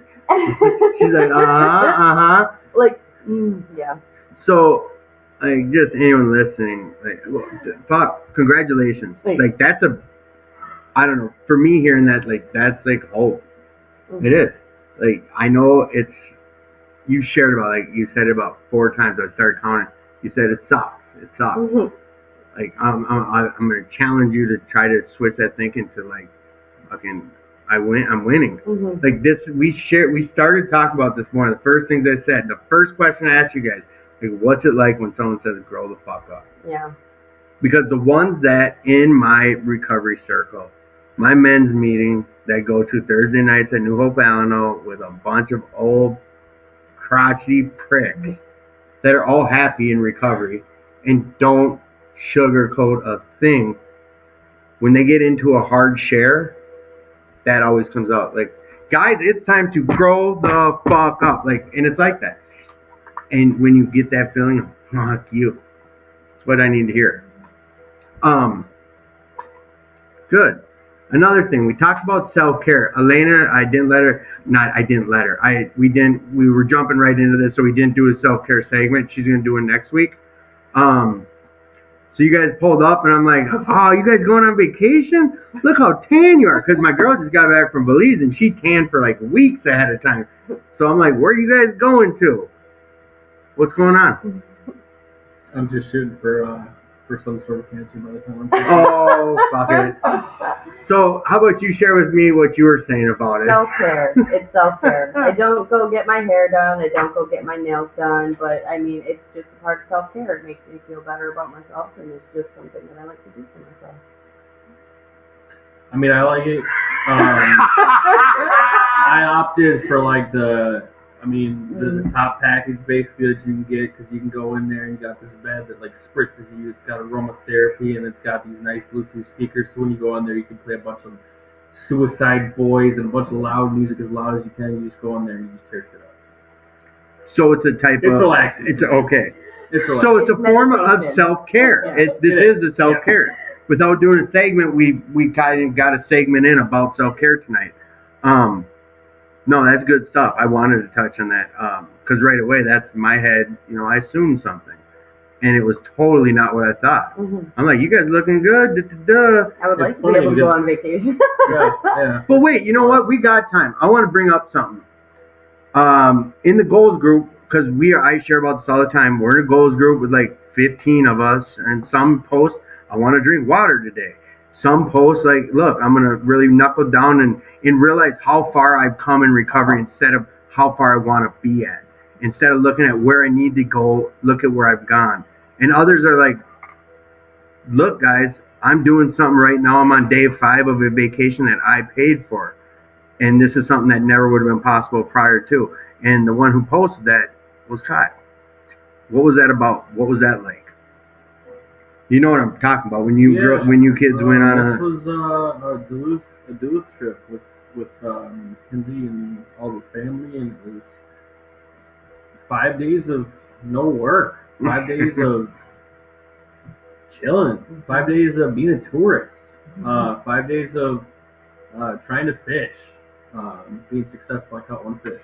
Hey, I caught a fish. The first fish was whatever. the only one to catch a That's fish? some bullshit, man. I tried fishing, man, and I caught like 5 fish, and I was like, I'm gonna be a fisherman, man. So I went home, I got a fishing license, I bought a nice fishing pole, and I went like 8 times and didn't catch a fish. So I was like, this is Because you never hit me up. right. I had fish on your line. So I mean, it was. But I'm trying to get the essence of how moved you were by realizing what you were. There was a day you posted something.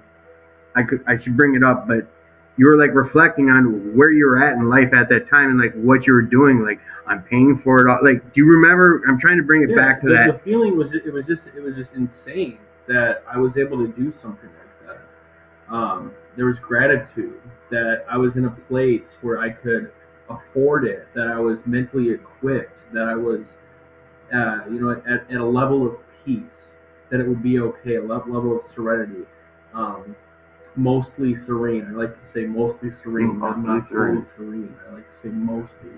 I'm not at that point, but it was amazing. I mean, the hard work pays off. You know, you get in these rooms, yes. The sacrifice pays off. It took some time for me to realize like how much time I was wasting, and in just a little amount of time, I was able to accomplish something like that. That we were able to spend 5 days out of town with very little stress, and it was carefree. It was beautiful. I felt a lot of gratitude to be able to do that. That's awesome. I know I didn't get us to go as deep as I wanted us to, but I think I think the other side of it, and it's always me going back to like, would that have been possible without the life you're living today of recovery? And the answer is always no. Like, for sure, this is only because of recoveries in my life today. I think you brought up a good point of like how much time I've been wasting. I feel that way every time I'm on a vacation or out fishing or doing something that really truly brings me joy. I'm like, I know I can make more time for this and I can do this. But then we get back to the grind and all of a sudden it's been 5 months. I went and did shit for myself. You know what I'm saying? It's easy to go by, but it's easier to plan for it now. Like, you tasted it. I mean, what I meant really by wasting time was growing the fuck up. Because I've been trying to do this recovery thing for about 4 years. I think my real taste of it was my first time over here at New Way, and there was a meeting that was destroyed because of COVID. Addicts for Life. It was a great meeting. It was Friday nights over at Fairview Riverside. It was where I found something about, like, there's a seed planted, right? It wasn't all for the right reasons right away. I won't tell I'll tell you that. It wasn't. There was pretty girls that went. There was there. a lot of pretty girls that went there. But a seed was planted, and I kept coming back. Yeah, it's like because we get continuing to level up, man, and it was getting done with New Way. Okay, I need to get a job. Well, I was like, all right, I'm gonna get 2 jobs because I'm gonna get. That's you and that. That's how we are. I haven't worked a job or let alone ever held a job for more than a month, and I was like, I'm gonna get 2 jobs. I'll make this work. And I made it work for about 2 months, and I realized, okay, this one job, I like it more. I'm gonna do better at this place, and I've been there for almost 2 years. Wait, you were doing JJ's and you were doing Acadia. Yep. Yeah, you were hustling. You're grinding. Still.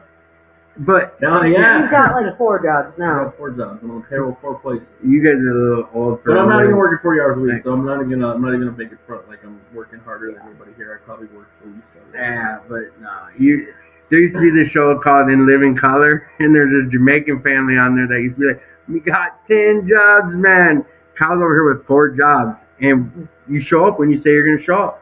Yep. Like, I know tonight, and I'm grateful for you guys making the room to get here. You probably adjusted some work schedule stuff or adjusted your mornings to be here, and I'm grateful for that. I'm sorry I guilted you into it, and I didn't. I said some things that I guess were true, but it's not how I want to get a guest on the show. But it proved to be. We've had a lot of interaction. Ryan, thank you for the long post you put up. Or not long, but thank you for the post you put up. You mentioned everyone in this room, and we're grateful for you. We're grateful for everyone who listens and checks in. Michael, what are you grateful for tonight in life today? Start with me. Yeah, and I need you to yell in that thing. There's a lot of things that I'm grateful for. Most of all is just waking up sober another day. It's a good one. Good one. Thank you for presenting some questions for our guests tonight, and thank you for coming on. Do a little Chinese fire drill with Elena with chairs. Kenzie, let me first say thank you for coming on the show tonight. And what have you been grateful for in life as of lately? Take it, whatever. I'm grateful for my recovery. I'm grateful for the connections that I have. I'm grateful for my family and to be able to have a relationship with them today, and a healthy one at that. I'm grateful for my house. I'm grateful for everything. Like you said before, I wouldn't have it all without being in recovery. So. Oh yeah. Tim, what are you grateful for? Figuring out how to type and talk. I'm grateful for family, and you know what? I asked you guys if Karen said that because that was you. Kyle mentioned something on the show tonight, like above ground and out of jail. Statements like that, or like I like to bring up the Serenity Prayer. There was a time in recovery where I think it was like 2 years in.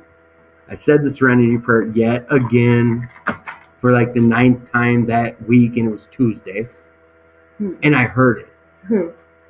And the funny part about it is, like, I try to start explaining it to people. Like, I'm over here like, Elena, like, do you really listen to the Serenity Prayer? Like, check it out.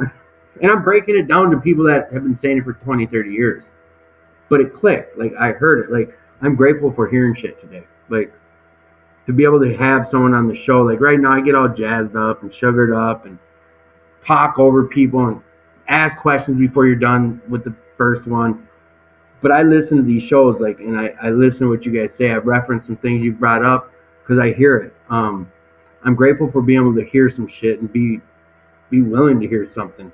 We also shared about hearing from people we can't I can't really respect or I'm not letting myself hear them because I don't like them.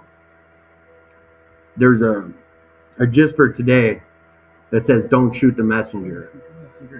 And the whole thing goes on about there might be that guy in there who's, you know, and I always think about Dave because he's so loud when I hear that. But you know what? He has said some of the most poignant shit I've ever heard. But it's hard to hear. Sometimes if I'm not open to hear a message, I'm not going to hear a message. And that might be the time that I heard something that could help save my life or help save someone's life who's around me, that I could re-say that to someone. Like, I'm grateful for that type of stuff being clear enough to hear it even. I'm also grateful for family. Like, I got a mom who's there for me, a girl, a brother, a family. I'm really grateful for the connections I made in recovery. See, I jumped so quick. I went right over that thing about connections, the opposite of addiction. Like, that was one of the other things. It finally clicked one time, just like 24 hours at a time. That clicked, and that's the truth. Like, the opposite of my addiction, it's really this right here. Us being able to BS for fucking 2 hours and not even feeling like 20 minutes. Mm-hmm.